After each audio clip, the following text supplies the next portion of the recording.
Welcome, everybody. We should be live. Please do verify for me that you can hear me. I'm going to put up my YouTube screen to make sure that we are live. And there's a picture coming out to your screen, and it looks like it is. And do also make sure that you can hear me as well, because I have a microphone in my mouth. And typically, if I have a microphone in my mouth and you can't hear me, that's not a good sign. So do make sure and you verify for me that you can hear me. Today we have a very special guest. This person has been in the news industry for 8 years. She runs multiple channels on YouTube that are one of them is very space oriented. The other one is more of like a blog style, personal lifestyle type blog. But this should be, she's somebody that shouldn't be a surprise for you, especially if you've been following the SpaceX and Tesla world. And of course, she's on the thumbnail, so you probably saw her face. You're like, oh, I know who that is.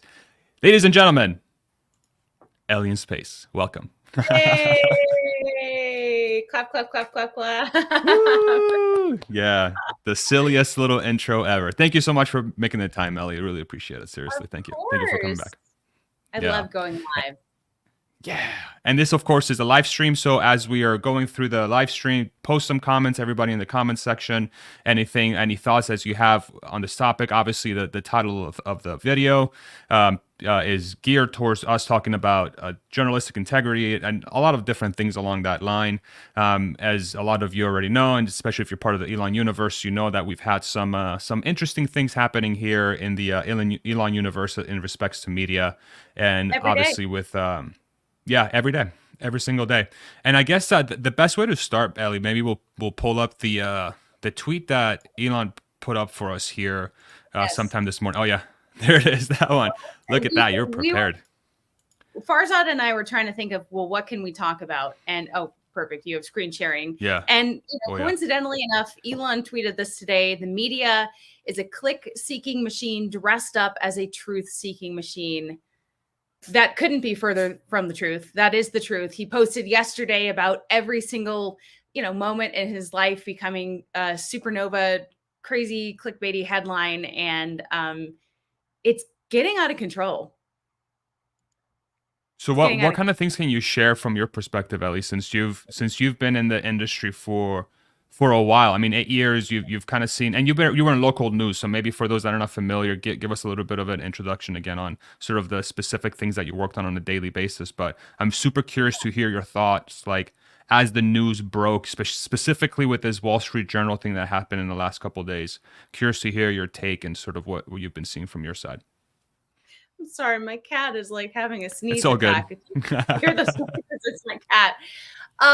So I think that over my 8-year experience in TV news, it seems like the focus has really shifted from TV and broadcast to online. Social media, has continued to be where our, focus has shifted to, really prioritizing posting on YouTube, posting on Facebook, getting clicks, getting likes, getting engagement. Like that was part of our job description. Okay.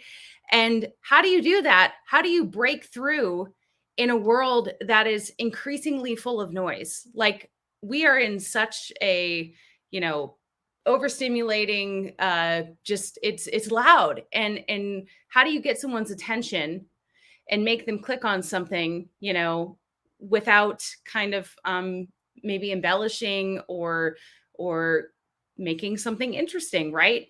You're not going to follow or go to a story about a city council meeting and write the headline highlights from Tuesday's city council meeting. Are you going to click on that? No. You're going to pick the most controversial, crazy thing that's going on, and that's going to be your headline. And so I feel like, people are just trying to keep up and stand out. And with that comes, misinformation, exaggerating, putting a spin on things. And it's really hard to monitor or regulate that. There is no sort of system that, will automatically delete a video if it's proven that it, or an article for that example, if it's proven that it's false. So, this is like such a loaded topic, but it is getting worse. It is getting much worse. Yeah. Yeah, I think what's interesting about this story specifically. So for those that are not familiar, there Yeah. was a story that was run in Wall Street Journal. I believe it was Sunday morning, if I remember correctly. So a few days ago now, where the Wall Usually, Street, yeah, usually Business Insider is the culprit, but I was kind of surprised yeah, that, WSJ. Kind of I want to surprised. pick your brain on that too. I want to pick your brain on that too. So WSJ, Wall Street Journal, is typically a finance, or it's New York based Wall Street, and Ah, they do a lot of finance stories, finance type stories, and mostly. Correct me if I'm wrong, but I think it's mostly like an economy finance type publication. Is that correct, Ellie? Or like, are you familiar with the? Yeah. Okay. yeah, I Yeah. I would say so. I mean, this, the story that they ran is just like so tabloid and Yeah. gossip and what is going on? It's so weird, right? So that's one angle, and then the other part of that story itself too is that from everything that we've seen ever since Sunday, really since Elon took to Twitter, Elon has refuted the story multiple times. So, even his mom, May Musk, came out in Wow. his defense on Twitter, which is like, when is the last time you've seen the mom of a 50-year-old man out there who's getting like slander coming out and being like, you're lying? So that in itself is very endearing for me, because I'm like, oh, Right. look, your mom's coming to help you out. But at the same time, it's a headline for a publication which, for at least from my perspective, has been very respected in the past, especially in finance circles. And then it's also publishing a story that appears to be false, given that the primary subject of the news article, Elon, refuted it outright publicly. We Yeah. had the Sergey's wife, who Elon was claimed to have an affair with. Her lawyer came out and refuted the story. Elon came out and said that, hey, I spoke to Sergey a couple times already, and he doesn't know who spoke to the Wall Street Journal. This didn't happen. Surprisingly enough, Sergey himself hasn't come out and said anything yet publicly. Or the wife of Sergey, or I guess ex-wife now, since they're getting divorced. But her lawyer did. So it's almost like there's like a double whammy going on here. It's a very salacious headline that's geared towards driving clicks, but there's also seems like there is an underlying falsehood to the story itself that is almost being made up to have the title, to have that clickability. What do you think about that portion of it? Like, do you think this article was made in good faith, based on sort of like how would this person have approached creating this article in the first place? Like, is that even a valid question that you can answer? I'm just Well, trying to figure out why.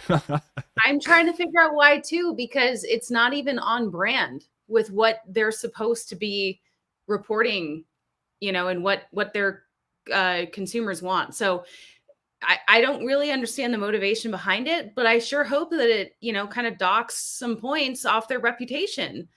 Like I was telling you a little bit before we started chatting live, I think that a lot of people hate Elon, right? And so even though you and I are fairly confident that he's telling the truth and we believe him, I think if people aren't Elon fans, they're not going to believe him. And so it might be helpful for Sergey to come forward and debunk this himself. But one of your viewers, Hans Nelson, makes a good question right here. He says, is Let's pull them up. Elon becoming mainstream media's substitute for Trump now that they need a new Mm, smear campaign to drive clicks? And I've often compared Elon and Trump a lot because I feel like they're very similar, like on Twitter, for example, right? Like they're very outspoken and they just click tweet, and maybe sometimes their employees or their staff or whatever kind of cringe. But I think that that's probably pretty spot on. I mean, look at the coverage that from when he was in Greece. Like, leave the yeah. dude alone. Yeah, like this is like a straight up, Star magazine, right? It's just he's becoming like this.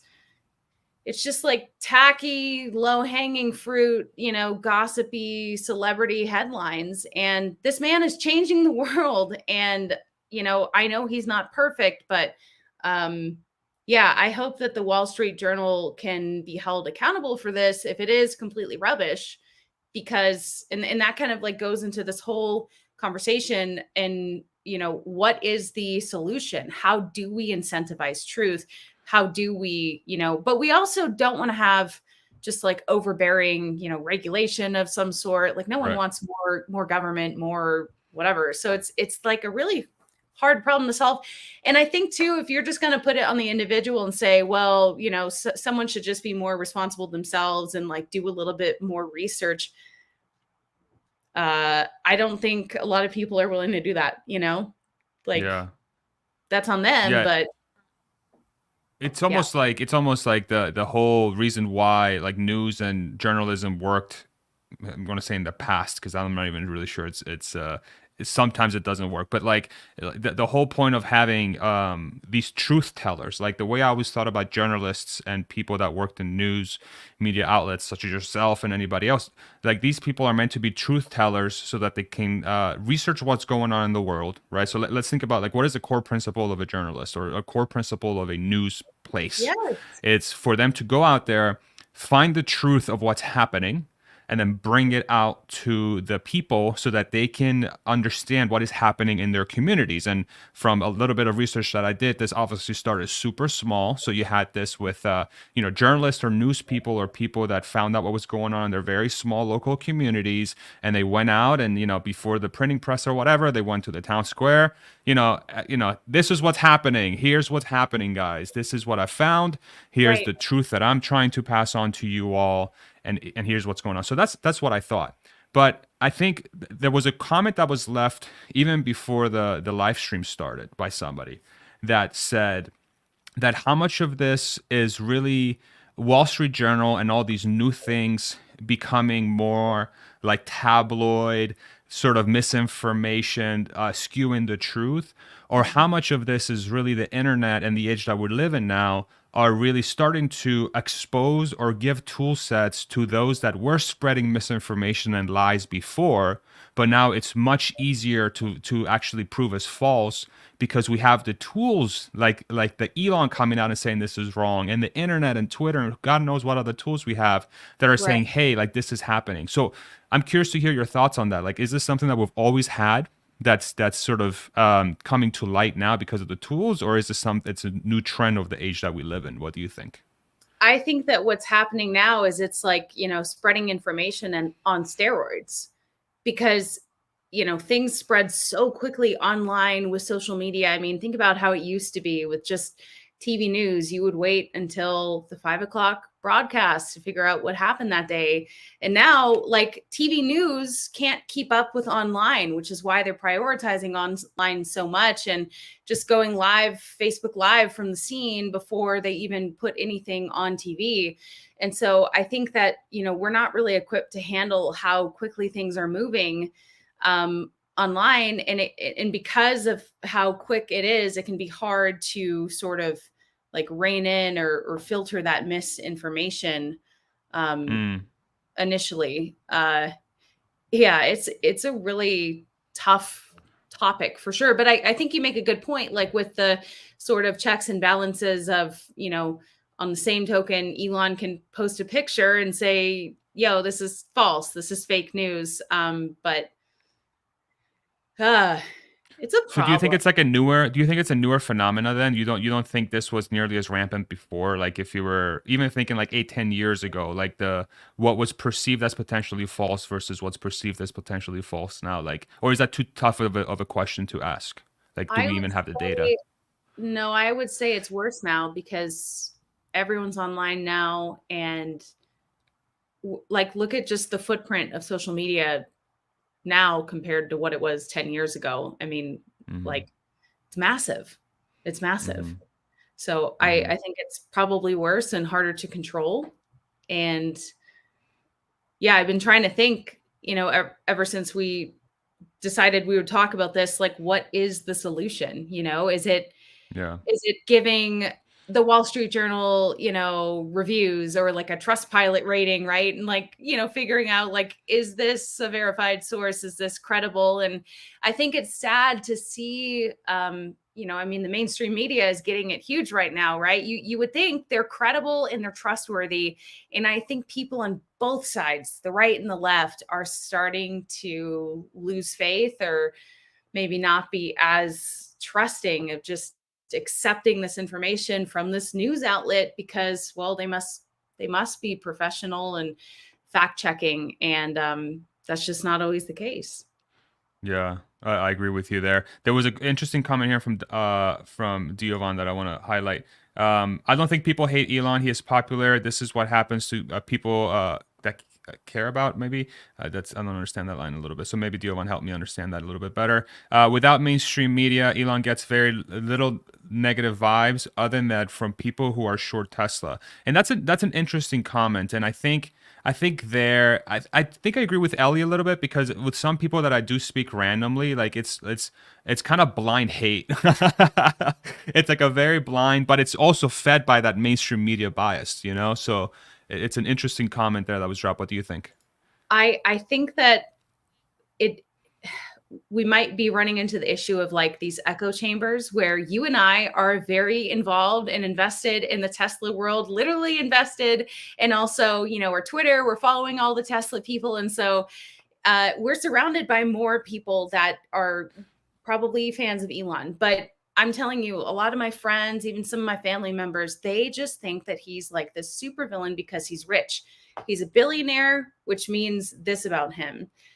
And so I don't know. I'm not saying that everyone hates him, and he is obviously very popular, but at least I have encountered personally a lot of people that are not fans of him.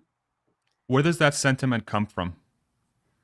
Um, I think people feel that way about a lot of billionaires. They just kind of put them into this category. And what's so interesting about Elon is like he has all this money and success, but he's not resting on his laurels. I feel like he won't be done until we go to Mars. And even then, he probably won't be done. So he's very unique in that way. He didn't just do something amazing and get rich and then just do whatever he wants. He's really still dedicated to the mission. And Yeah. And maybe like a follow up to that question then. So do you think those people that, and again, if you don't feel comfortable answering the question, that's because maybe there's no way to find out, but do you think that these folks got there from their own like thought process, that they sat down and are like, you know what, this person's a billionaire? Or was there some sort of push towards them landing on that situation? Like, where are they reading specific news articles? Are they on specific Facebook groups? Like okay, how? well, Yeah. to be fair, Elon is Yeah. not exactly one to hold back. And sometimes he can kind of post stuff that's maybe Sure. a little bit, unprofessional or whatever. So perhaps that could add to someone's impression of him. But Mm-hmm. um, I think some people don't even know hardly anything about him. They just know that Mm, he's extremely rich, and that's really all they need to know. got it. So, Got it. So it's almost like they know he's already super rich, and there's certain snippets that they catch of his behavior, and they're like, "Wow, what a prick!" yeah, Basically, yeah. I Okay, feel got it. like it would be really hard to be Elon. Yeah. Like, can you imagine? No, I don't Like, want to. I feel like I live in a world of noise just because we Yeah. do, like, Yeah. we're kind of like addicted to social media. Maybe not everyone, you're lucky if you're not, but we like to scroll and we're like trying to find stuff online but meanwhile, like he also has all these people coming at him, like wanting to talk to him, wanting to interview him, wanting to know him. He's like working at all these companies. Like I think he's an alien. I don't know. I don't know how you do that. He's a very unique person. I think the willingness, what I did find interesting is that the latest things that have been happening with him trying to purchase Twitter, and sort of the latest strings of like these mass media or different publications that have come out with different stories with him, have a weird like timing feeling to it, which I mean, I don't want to speculate if it's all, like there's people behind the scenes pulling the strings or whatever, but it does seem like there has been a little bit of a shift on how of how he's receiving certain media coverage and what kind of articles are coming out and the timing of those things. I think that's very interesting. And I don't know if that's sort of like related to him trying to purchase Twitter, or he just happens to be a much more popular person now because, again, these media companies have the incentive to get a very salacious, super clickable article, because in the age of the internet, they have to do that. The incentives, that incentive structure forces them to almost have to do that. And we sort of talked about a little bit about, if like the falseness of it, and sort of like what they have to do and so on and so forth to get it out there to the public. But the point you brought up earlier was like, okay, so how do we actually fix that? Like, what is the solution for this thing?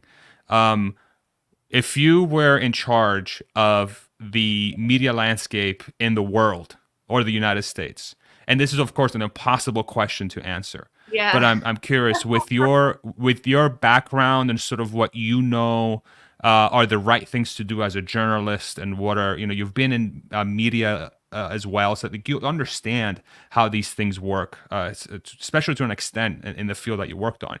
What would help? Like, what are the things that would help, you think? Let's try and sort of brainstorm a little bit, if you don't mind. Yeah. I mean, there could be a system where, maybe 3 strikes you're out, or like, if, one thing that I think was kind of a bummer is, didn't they take away the dislike button, or like the on YouTube, The or like, counter.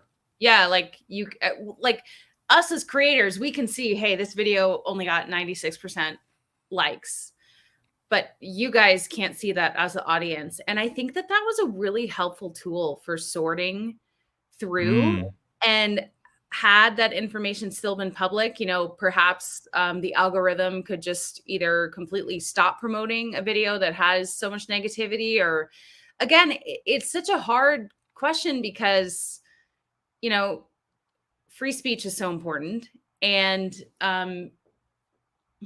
it's like, we don't necessarily want to have everything have to have ratings, because those can be skewed too. manipulated. Yep. It's just, Yeah. but there has to be some sort of accountability. Like, I hope that Wall Street Journal comes out with a retraction of some kind, or like does some sort of follow-up, because it, like, for how big of an outlet they are, this is nuts. There has to Yeah. be something. Maybe something will change because of this article. Probably not, but maybe.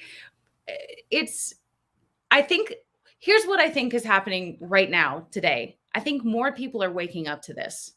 And I think Mm, that that's the start. More people are recognizing this. They're experiencing this, and we're all getting tired of it. So, like, it's the start of something. What the solution is, I don't know.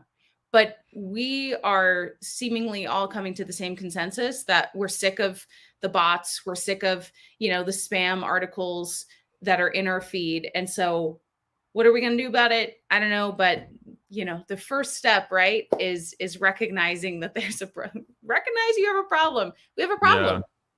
We do. It's interesting you say that, because one of the like the waking up thing, like people are waking up to this thing. Actually, let me highlight this comment here real quick. Lulu, thank you so much for the $10 super chat. Canadian, you are awesome.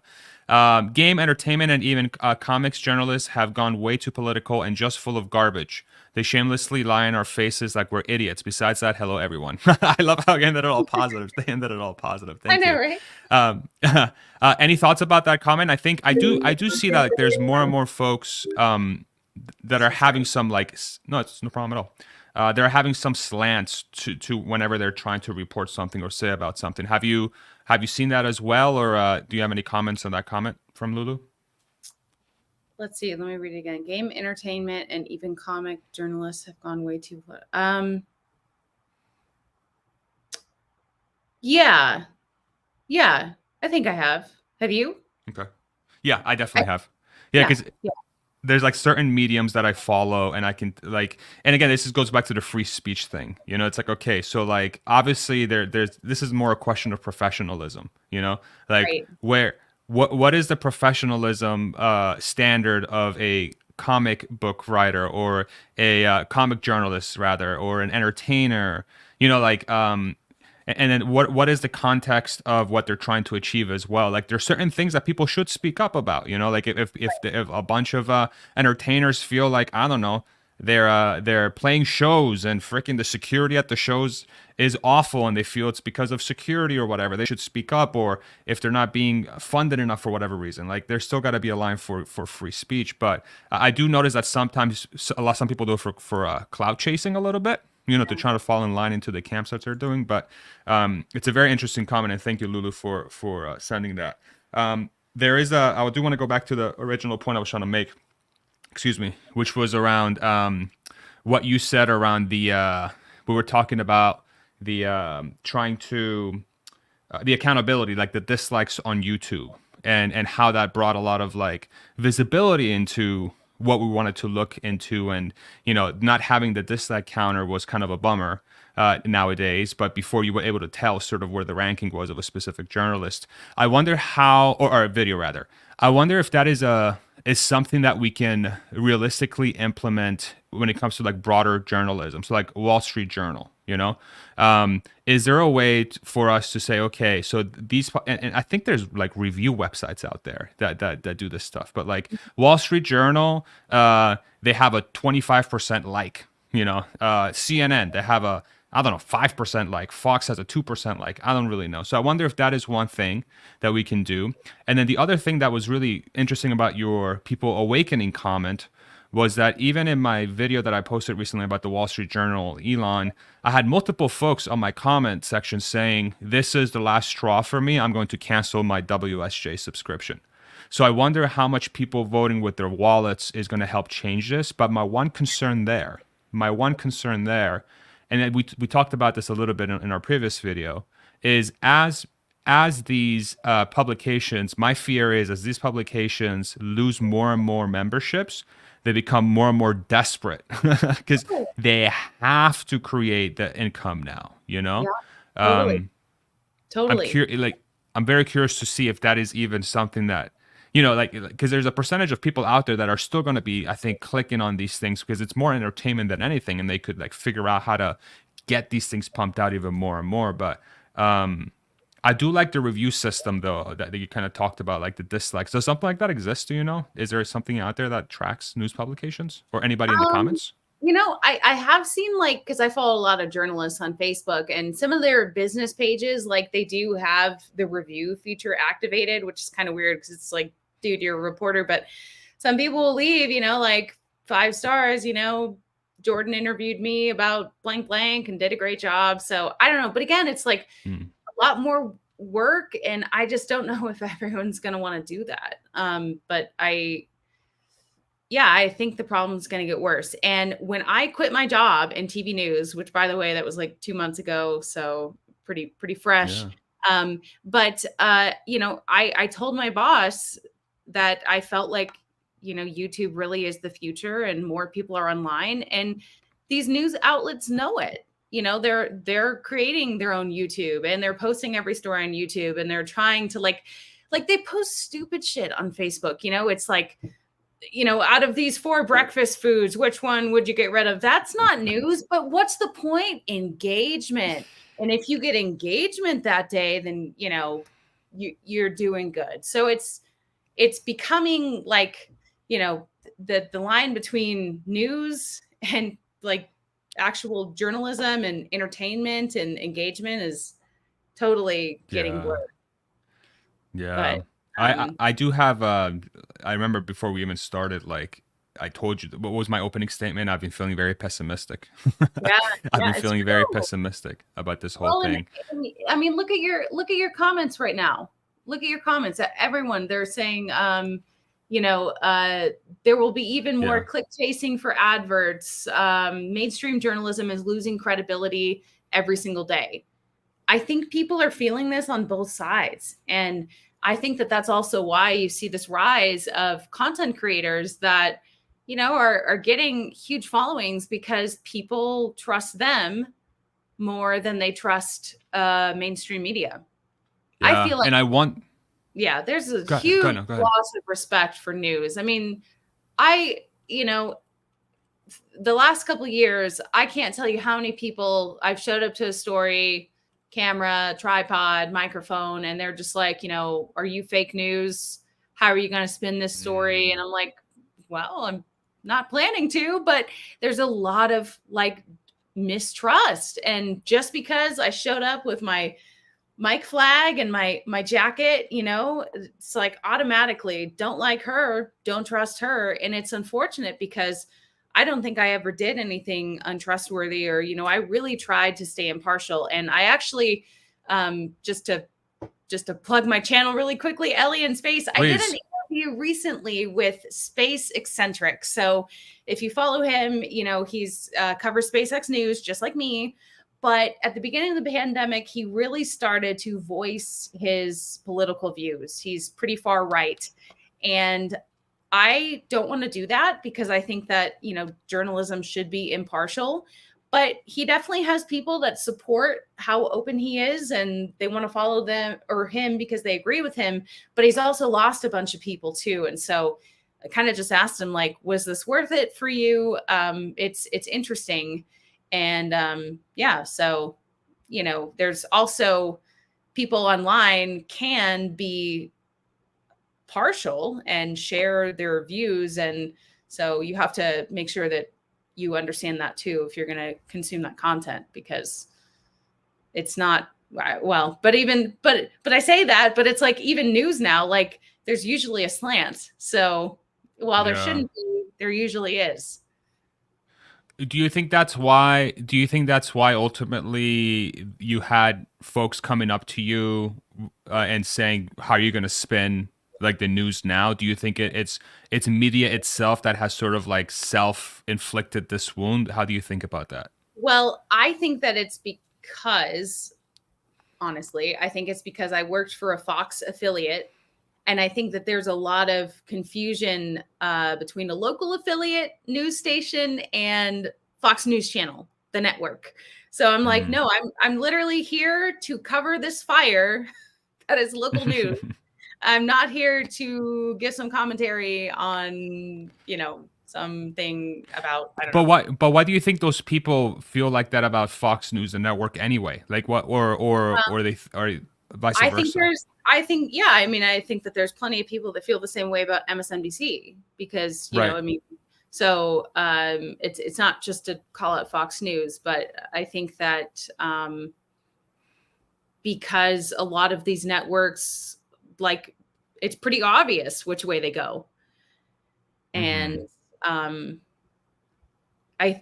kind of reminds me of like the whole idea of echo chambers too, because then you're just you're not exposed to like different viewpoints if you're just like hearing what you already agree with. I don't know where I'm going with that, but I think that it's good to find something in the middle. Yeah. So what I'm trying to like, I've been thinking about this a little bit. I'm just trying to figure out like how much of the. Oh, let me say this before I forget. I posted a poll on the thing on the comment section that asks our viewers, are they optimistic or pessimistic or neutral about the future of journalism? So I'm just curious to see their viewpoint. Right now, it's 88% pessimistic, but it could also be because I entitled the video "the erosion of journalism," so we might have a very biased audience. So Right. potentially that could, yeah. But I Well, think but see, even there, yeah, you already put so true. a, a bias or an opinion. You could have said the state, or So even true. attributed it further and said what we consider the state of TV news, right? But instead, it was like immediately like assuming that there is an erosion and that it's negative. Yeah. It's so hard to Yeah. avoid. So let me ask you this: do you agree with my statement What, that TV news is a that sinking ship? no, that there has been an erosion in journalism? Yeah. Why do you think I got out? Okay. Yeah, Yeah, yeah, yeah. I Okay. 100% agree. I 100% Yeah, agree. And yeah. yeah, no, I But you're right though. You're right though. There's that the proper approach under that circumstance though should have been to write the state but of journalism. yeah, but would people have clicked on that as much? Probably not. See, this is like a super live look into what this kind of like Hard. Would it? I'm going to change the title right now. I'm going to change the title right now, and I'm going to see if it changes the stats for real. Because I think this is the kind of stuff that helps the state of journalism. Yeah. So I said the erosion of journalistic integrity with 8-year news vet Eliana Sheriff or Sheriff. I'm sorry, I don't want to Sheriff. mispronounce your last. Like Sheriff. like Okay, sheriff deputy. the space Yeah. sheriff. Look Yeah. at that. How about the state of journalism? So instead of the erosion of journalistic integrity, I'm going to say the state of journalism with A 8-year former news vet TV news anchor. Woo. with former TV news anchor. Perfect. Yeah, I With love it. former TV news James anchor. James says send it to Twitter to get a different group. Send it to Twitter. Yeah. Okay. Someone DRK Ooh. says if we are talking about the state of journalism, then I would have wanted to hear about it even if the word erosion was not in the title. Well, that's good to know. I'm just saying, Okay. like, even titling it that, like, there's already an opinion there. I think it's true, but you know, it's already like erosion kind of sounds Yeah. bad. Yeah. You know? No, I appreciate that though. So I really appreciate you saying that because it helps me understand my own bias of what I am on what I'm trying to create a fair forum for, but by Right. putting those words in, I've automatically biased the audience towards those that believe it's happening. Yeah. Right. And so Yeah. that in itself is an exercise. Okay, so then let me ask you this: how hard is it as a news person or as a journalist to separate that constantly? Well, You know what I'm saying? I think that you have the pressure of, you know, wanting to be heard and wanting to create a headline that someone will click on. So it's like a really hard thing to balance because usually what piques your interest is what appeals to the core of human emotions is fear, is security, is whatever. We had I've actually like never talked about this, but I worked for Sinclair. It's a pretty big media company, and every single night, and this was the first time I'd ever worked for a station where we had what's called a must run. So these were stories that, as the producer, you weren't fully in charge of your show because you must run these segments. You didn't have a choice, which already kind of screamed to me, this is a little weird. This should be the producer's choice, how they want to stack the show, what they want to run. And the must run was a terror news alert. From the terror alert desk, every single night, we would run a segment called I think it was called the terror alert. What year was this, Ellie? Oh, this was like 2018, 2019 for sure. And then they like phased it out. But I hated reading that thing because sometimes it was like just pulling, trying to find like what was scary that went on in the world, or what was this terror plot that was foiled, or who was sentenced for whatever. And I just had a really big issue with that. I had a really big issue that we had to run these segments that were fear mongering and like literally like straight up had the word terror in it. I just thought that it was not true journalism. And so there's an example of, from the top down, and they would watch. And if you didn't run it, you would get in trouble. So Wow. that's not correct. But I didn't really have any control over that. But like a lot of people don't know that. And of course, when I was like working there, I couldn't say, hey guys, by the way, we have to do these must runs. Did you know that? And we don't get a choice. And a lot of times they're quite slanted, and it kind of bothers me. And there's a few examples of like journalists also kind of stepping out of the news biz to uncover some of these behind the scenes things. But yeah, that was just that always stood out to me. Like, this is wrong. but there's also not much I can do about it unless I completely like disrupt everything and sound the alarm and say, hey, I don't feel comfortable running this. I don't want this in my show. And why do I have to run it? You know, this is not local news at all. And that's what people watch the local news for. Why are we running these terror alert desks that are, you know, literally grasping for whatever to try and scare people? I don't know. Wow. It bothered me. So regardless of what was happening in the world of this is going to sound dark, but in the world of terrorism that day, like regardless of what was going on, you had to publish something in relation to terroristic activity. So like you have to I didn't have to write the segment. It was a pre-recorded segment from the like DC bureau. So someone in Washington D.C. and you could always tell. You would watch these people, you know, like I'm blank blank at the terror alert desk. They just seemed miserable. They didn't seem like they wanted to read the shit. And it was something that, you know, I just that so it was a prepared message that was sent, and then you just had to ensure that it gets run every single day or every single. Okay. Exactly. Wow. Yes. Okay.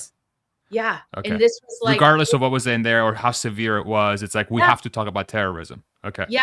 And it would be to the point that you might have to drop a local story to fit in this national, no way. in my opinion, BS that I didn't want in my show. Real quick, I want to shout out these super chats before I forget. Diovan, thank you so much. $5 Canadian. Lulu, another super chat. $5. Everybody Lies House. I believe that's from a show. Thank you very much, my friend. So how common of a practice would you say that was in journalism? Is that something that was just specific to the network that you worked at, or is that common? Oh God, I want to find this example. It just reminded me. I think that some are better than others. Sinclair had a reputation for being this way. Before I went there, you know, I told my journalism friends, hey, I got a job here. And, oh, what's your parent company? Oh, Sinclair. And like people were straight up like, oh, you went to the dark side. Oh, shit. You know, but they paid more. And well, actually, depending on where you were. Oh, I want to find this one example. I'm Okay. a show and tell journalist. This and everyone's going to remember this, but let me play it for you really quickly. Do you want to send it to me so I can screen share it? Do you want? Can you DM it or something? Yes. This is such a throwback, but this was an insane moment for TV news, and it made us look really bad. And I had actually just started my job like a month after this whole thing happened, and so it was even more reason why my friends and family were like not stoked that I was going there. Okay. All right, here we go. So this is from CNN. Let's go ahead and share the screen. Share screen. Oh my God, why am I so bad at technology right now? Share screen. Okay, here we go. Share system audio. Okay, perfect. I'm excited. Here we go. So just do me a favor, mute on your side, Ellie, because this thing likes to echo, and then I'll play it. It should be on the bottom. Of the screen somewhere. Yeah. There's a lot of attention around Sinclair Broadcasting and its conservative bent. This is a company that owns stations all across the country. And last month I reported that the company was mandating its local stations to produce these media-bashing promos. There's been a lot of angst in local newsrooms about this. Now we're actually seeing the promos, so I want to show you what they look like. This is a compilation courtesy of Deadspin that's gone viral this weekend. Just a little taste of what these promos look like. The sharing of biased and false news has become all too common on social media. More alarming, some media outlets simply aren't true without checking facts first. Unfortunately, some members of the media use their platforms to push their own personal bias and agenda to control exactly what people think. And this is extremely dangerous to our democracy. I think you get the idea there, what's going on. All these anchors and all these markets are required to read this script. It's attacking fake news, but really what it's doing, it's kind of like the Fox Fair and Balanced slogan. It's a way of saying, we're fair, everybody else is biased. All right, I think we got the idea there. So man. the wow. Okay, I remember seeing that. Okay, so help me understand, because I was when I saw that video, I was like, how the hell? Okay, like my brain goes to somebody's trying to deliver a message. Like somebody's obviously behind this. So what happened exactly here? Like how did all these local news networks end up with the same exact messaging? Help me understand. Because it was from the top down. Oh, why is it echoing? Oh, are you Is that- echoing? is Oh, that- sorry. 1 second. Yeah, because I'm a moron. Here we go. You should be good now. It was from the top down. It was like a mandated, hey everyone, and the intent was good. The intent was like, we want to be fair and balanced, but they made everyone say the exact same thing, and it just goes to show that, like, this corporate like mandate, everyone had to do it, and that wasn't even so bad. I think the must runs and the content that we were running was like way worse. But there's just like an example of, There's something interesting there, though. So there's something very interesting to me. So were these local news channels, were they all from the same region, or are they nationwide? nationwide. Okay, but they're all report up to one media company. Yes, and Sinclair is Okay. an extreme monopoly. I mean, there's a couple other companies, and in recent years, a lot of companies have been merging together or being bought out, by a bigger company. But Sinclair is like pretty big monopoly, and they have a lot of Wow. power. Yeah. So I had no idea this was a thing. So my local news site here in Austin is likely part of a much larger conglomerate who has the authority to deliver specific messages where they require all the local channels to run. Is that a correct statement? Because maybe they don't, but that is definitely something that was the first and only time, maybe not the only time, that was the first time that I'd witnessed that so extremely. And I was just like, wow. It was like, I remember in the morning show, they had a segment which was really leaning right with a commentator. And it was like 3.5 minutes. So at least our terror news alert was like a minute or something. This was like 3.5 minutes of extremely, far right commentary and disguised as news. And they would try to bury it in the morning show. They try to bury it in like the E block or something, right? Like really low down, so that like hopefully people, because they didn't like it. And so that's not news. That's Yeah. opinion. That's opinion. That's not news.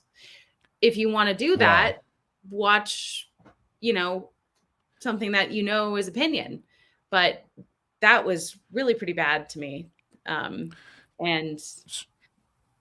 I don't know why Yeah. they phased it out. Maybe they got a lot of complaints. Who knows? But and they could still be doing it with other segments. I don't know. But man, I've never How really independent?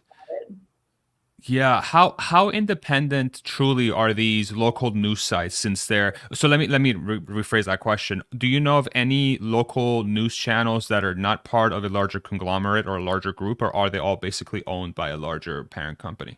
There are some O&Os which are owned and operated like independently, but they might still have like, the TV shows from whatever network it is, ABC, CBS. So there are some that are more independent, or some that are like pretty small where they only have a couple stations, but most of them are under a big giant parent company, and they play by those rules. Yeah. Okay. And then how often, like if you're gonna like quantify for me as the if you think about the total percentage of time you were working on something related to news or delivering a message, what percentage of the time would you say were you influenced to deliver a certain message while you were working at these places, or did you truly feel like you had an independence on how you delivered these messages and stay truly neutral? It was worse as an anchor because you had to read the whole show. So yes, there were some things that like some stories that I had to read, like the terror alert desk. And I'm like, I don't want to read this. But as a TV reporter, you're assigned usually 1, maybe 2 stories of the day. They're very specific, and there, there's really not much to get wrong about it. It's like who, what, where, when, and why. There was a Factual, shooting, a car crash, fire, whatever. Pretty straightforward. I hope that you don't spin that. How do you spin that? But okay, got it. right. But I think it was harder as an anchor. It was harder to avoid stuff, because you're involved in the entire broadcast. And so that should be up to the producer. It's their show. It's their 30 minutes. So to take away some of their time for something that is not even local is horrible. That's, and the more I think about it, I'm like, wow, that does kind of remind me how messed up I thought that was, but it just wasn't really much I felt I could do. So now I'm doing something by exposing. Yeah. How much do you think, as we're thinking about potential, how can we make the state of journalism better? How much of it do you think would be helped by moving away from having so much nationwide news media and going back to truly independent, owned and operated local news, so that becomes the focus of what truly delivers the news to the people? Do you think that would help? Here's what I also think about that. I think less people are watching news. I think less people want to watch news. They see it all as negative. So I don't know if it would make much of a difference, because I think some people are just choosing to consume their Netflix shows and maybe a couple YouTubers or podcasters that they like. So I don't think that would actually change that much. I feel like that was one of the things that I noticed toward the end of my TV news time is people were just say, oh, that's so cool. You're on TV, but I never watch the news. I don't watch the news. It's sad. And I don't I turn it off. And I think with the pandemic too, people became less inspired to watch the news, because it's just we can only handle so much negativity, right? Yeah. So now that you're 2 months removed, are you still happy with the decision you made to sort of go a little bit more independent from the sounds of it? Every day I get happier. I feel like I feel very lucky to be in this position, and I want to protect my time. And for example, this past weekend, I, made some content, but also was on the road. I was climbing in the Las Vegas area. And so I had that flexibility, and man, that's what life is about, is having time to live and see things and have experiences. And, I'm not saying I don't want to work or work hard, but it has been a little bit of a break and more flexibility. And it's been awesome. It's been really cool. That's great to hear. That's really good to hear. What are, how do I phrase this question? How, do you have any ambitions around trying to be part of the sort of the next generation of media? How do you think about that? Because you've been a news anchor, you've been part of news, you've been part of that world. Does that sort of reporting on things that was going on, is that influencing at all what you want to do next? Say in the next 12 to 18 months, if you're going to think a little bit farther out, or are you thinking about different things? How are you thinking about your future specifically? I think the more the channel grows and the more I'm covering space and SpaceX and Tesla, I want to be seen as a credible source and someone who's on the forefront of those developments. So I think that, like I said, obviously I've made it my career choice now, but even as the channel was starting to grow, I'm like, oh, I want to do better. I want to make better content, be more informed about this subject so that I can really, be a go-to person that people want to listen to if they're looking for this type of news. So yeah. Just and hope that you're going to be at the investor meeting, right? Next Yes! week, right? Yeah. I got in. I'm so excited. I'm really excited. I'm wow. It's crazy. Do you think you'll be able to get in front of Elon and maybe grab him for a few minute interview? Do you think that's in your something you can make happen? Oh, I would love that. That is Yeah. my goal. I've been I'm not gonna lie, I've been visualizing it. Because why not? I kind of believe in that manifestation stuff. And I just think, if it doesn't happen this time, I really do believe it will happen at some point. But I think it would be just this amazing opportunity, and what a bucket list interview. So Man, hopefully, that'd be so amazing. Hopefully, Yeah. I'm trying to figure out like what to wear, and I don't know, it's hard. I don't know if you can really help with that, but dude, I'd be like in a t-shirt and shorts. I'd be like, "What's up? How's it going, bro? How you doing?" No, I really hope you get that opportunity. I really think, Ellie, you've been such a cool and awesome addition to the community. I know you cover a lot of SpaceX stuff, and you have been, but like I really like the fact that we have somebody who has actual journalistic integrity, and they understand how news is supposed to work. Like even today, like on this thing, like you helped me understand through like, okay, this is how I write a proper title for this damn video if I really want to be neutral and non-biased. Thank you. Like that's super valuable. I really like that. And having somebody of your skill set, I think, is very important to have sort of in this universe, because one of the things that's becoming clear, at least to me, is that being part of the Elon universe is really touching so many parts of culture, and it's attracting a lot of craziness, and having somebody like yourself who understands how to view the world through a more neutral lens, and really understands how both sides need to be analyzed in a specific way, and we really have to just focus on truth here and moving forward. And we didn't even get a chance to talk about the truth thing, because this is such a deep freaking rabbit hole to go down. But I really appreciate what you do, seriously, and best of luck in this endeavor, because I really think you're going to crush it. And plug your channel before we go, because I know I want to be respectful of your time. So plug everything you have going on before we end it here. The mic is yours, please. Oh yeah. My channel is Ellie in Space. And so check me out there. Like I said, I am going to the Tesla shareholder meeting next week, which is so crazy. So if you want some coverage of that, I'm going to be there. I have an interview with Tim Dodd in the works. That's pretty exciting. He's Everyday Astronaut, if you're familiar with his channel. And I just have a lot of, hopefully you'll see an interview with Elon at some point. So Ellie in Space on YouTube. Really appreciate the support there. My Twitter is actually growing pretty well lately. It's eSheriff TV, but I've been surprised. Like Instagram, kind of slow growing. I don't know how to crack any of these, algorithms. Like it's weird. They're all a little different. And TikTok, I've been posting more on there, which is like, TikTok is what it is. A lot of people are on TikTok, and that's just the truth. That's just the truth.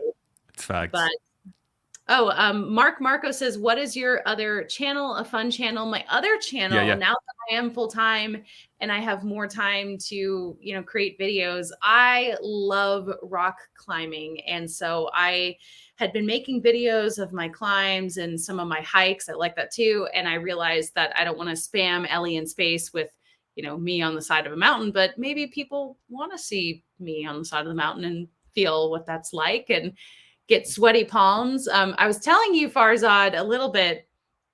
Now I can say that I have had a missing persons report filed on me. Yeah. Oh my God. That's right.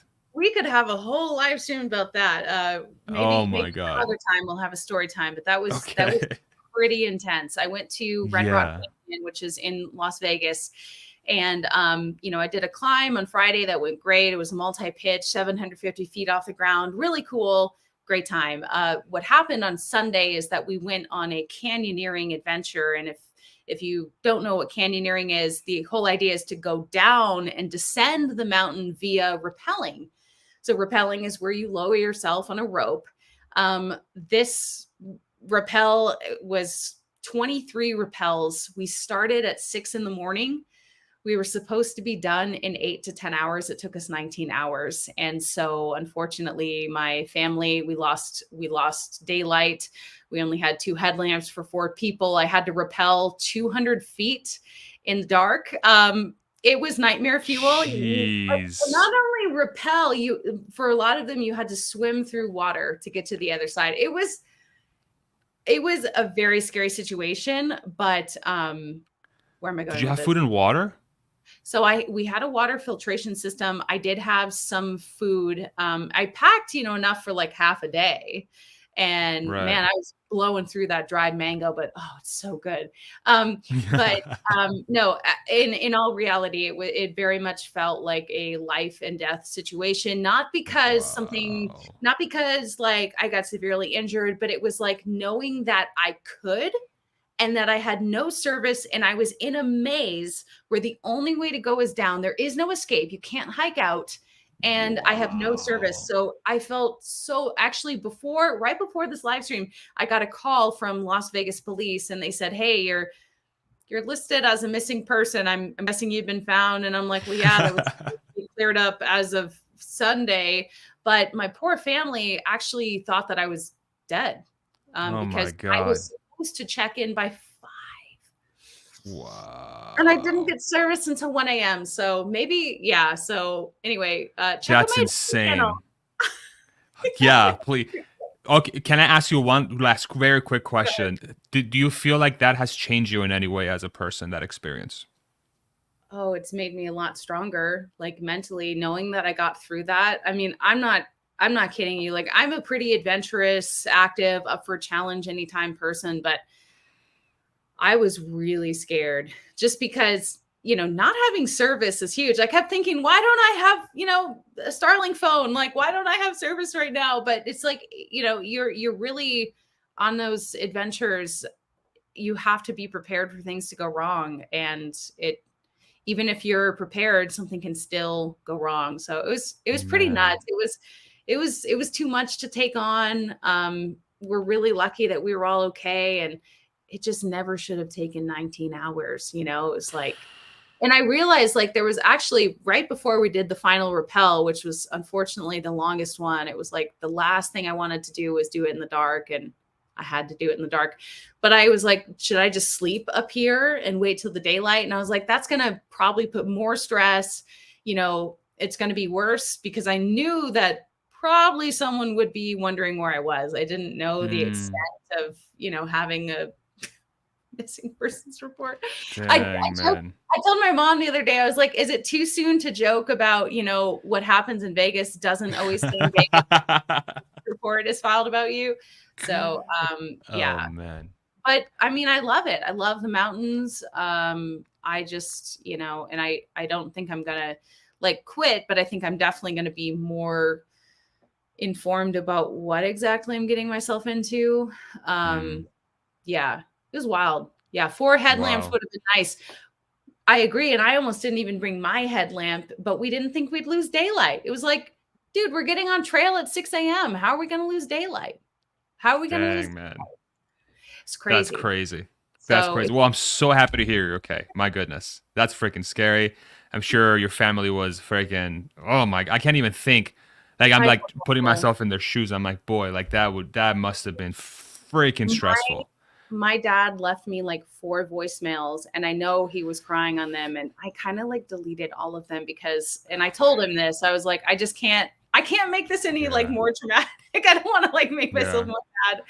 We're good. We're good. But yeah, good. I'm glad. Yeah. I'm so glad. Yeah. To have the flexibility to do crazy things. So yeah. Let's make sure you check out all her channels. Watch her get lost in the canyon. I'm just kidding. Do you have any footage from that?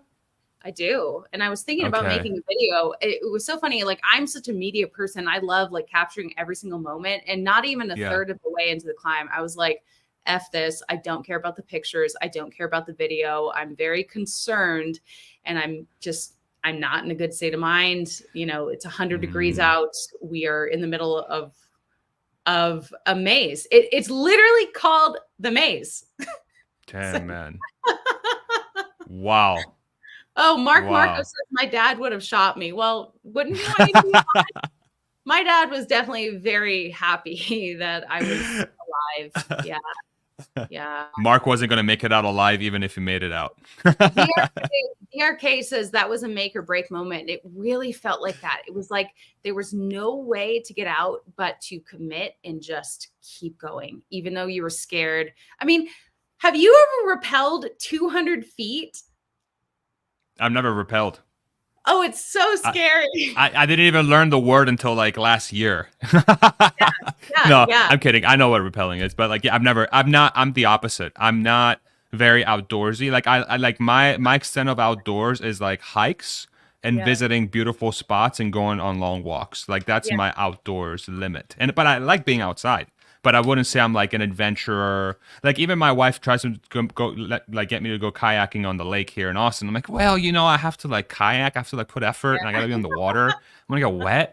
Like, do I really want to do that? Like I've been warming up to it, So it's like I think you and I are very polar opposites when it comes to that. But I think I can truly understand what that like thrill and like just being part of like nature in that way and really going through those obstacles. I can see how can that be super fun and like you getting really connected to what's going on around you. But I'm very happy in front of a screen and going out on a walk and seeing the sunset from just the trail. It's beautiful. That makes me happy. So it doesn't sound fun to you. I haven't sold you on it. We're not going to do the No. maze. No. I wasn't going to do the maze before, and your near-death experience definitely hasn't helped. So, no. Yeah. Not anytime soon anyway. Who knows? Things could change. It would be fun to do a live stream about it on my channel. I mean, I know it's completely like off topic, but I learned some very valuable lessons. Like always have a headlamp no matter what. Like, please, people, bring your headlamp and, tell your parents where you are. Might be interesting. You know what's sick about this, about Starlink? And I know you have to go, just one more quick thing. The Starlink thing, like imagine being able to live stream that entire thing. You know what I'm saying? Yeah. Like that's what Starlink allows you to do. Yeah. I never thought that I'd say this, but I would probably do it again, but like with better plans, with more experienced people. Because the thing was like, it was a group of 4 and our guide / my friend was extremely confident, but the 3 of us were slow. We were scared. Getting over the ledge, setting up a rappel system for every single person, transferring. I mean, it could have been better. But yeah. DRK says that's a movie right there. Yeah. I know, right? Right there. Sell the rights. Sell the rights. Ellie, thank you so much. Seriously, super appreciate your time. Thank you, everybody, stopping in. And you're welcome back anytime. Really enjoyed talking to you. Thank you so much. Yeah, I think it's a great topic. And I think this is, a problem. So let's try and find a solution, hopefully. Yeah, let's do it together. Thank you so much, everybody. Thank you, Ellie. Thank you.